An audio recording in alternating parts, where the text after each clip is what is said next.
Essa é uma pergunta bastante comum. Será que os planos de saúde podem recusar tratamento experimental? Olha, a minha primeira pergunta a você seria: o que você está buscando saber como tratamento experimental?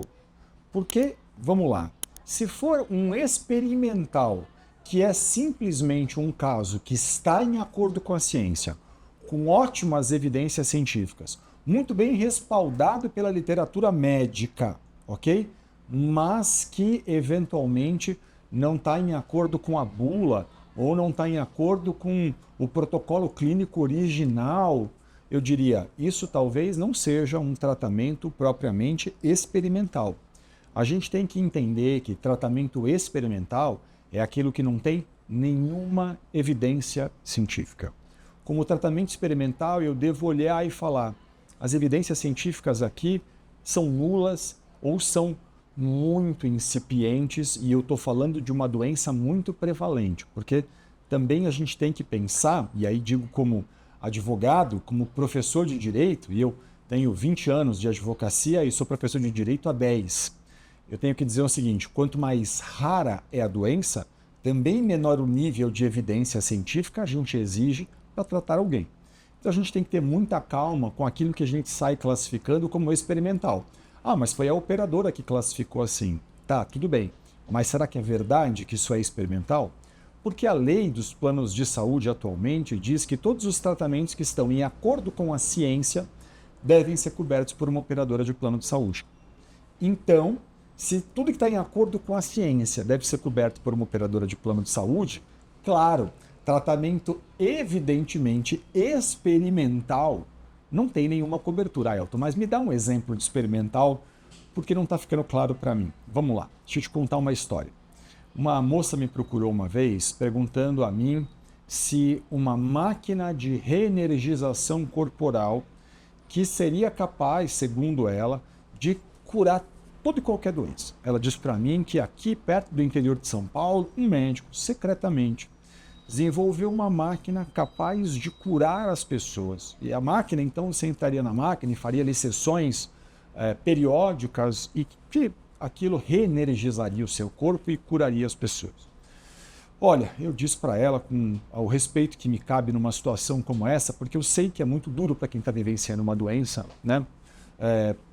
Passar e ficar buscando essas questões todas. Mas eu disse para ela: olha, se não houver um bom nível de evidência científica, é muito difícil, porque um juiz vai desconfiar uma máquina capaz de curar todas as doenças. Isso, obviamente, entre nós aqui, que ela, né? Isso é um tratamento experimental de fato, não tem nenhuma evidência. Agora, eu não posso considerar experimental tratamentos que estão em desacordo com a bula, mas consagrados pela ciência.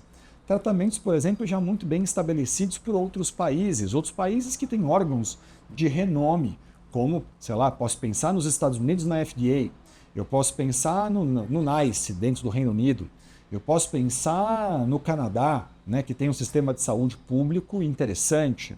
Eu posso pensar na agência de medicamentos, por exemplo, do Japão. Eu não posso tratar esses países como países sem qualquer lastro técnico, países que não prezam por uma eficiência técnica. E, portanto, se está em acordo com essas evidências, ainda que em outros países, eu não deveria chamar isso de experimental.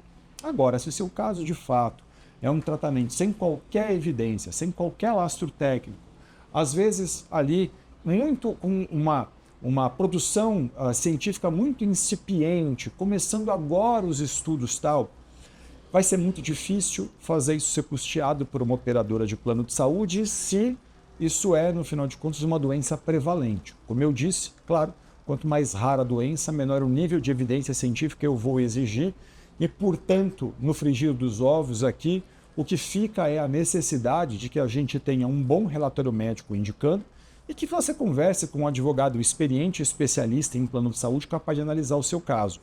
Porque é esse advogado, experiente, especialista em plano de saúde, que vai poder olhar para isso com um rigor técnico, científico, olhando para a lei, entendendo aí como a justiça tem se posicionado nesses casos, a fim de dizer a você quais são suas chances dentro de uma eventual ação judicial. Fala sempre com um advogado especialista em plano de saúde e entenda uma coisa: Mesmo que você não conheça alguém aí na sua cidade, nada te impede de fazer uma reunião online com esse profissional, por exemplo, de conversar eletronicamente com esse advogado. Porque hoje um processo judicial é eletrônico em todo o Brasil. Então, você pode hoje fazer uma reunião com o advogado, porque mesmo que ele tenha que mover uma ação para você, ele também vai fazer isso hoje eletronicamente. Ele fará isso enviando tudo pela internet para o fórum, se o caso, despachando pela internet para um juiz. Não costuma ter audiência, mas se o caso, seria até possível fazer uma audiência hoje pela internet, de forma que não há mais objeção que você possa ter a fim de que você não converse com um advogado, que você não possa buscar informações com ele. Claro, se puder ser presencial, muito melhor. Eu, por exemplo, adoro atender presencialmente, mas não existe mais razão para que você deixe de falar com um excelente profissional e faça uma consulta no seu caso.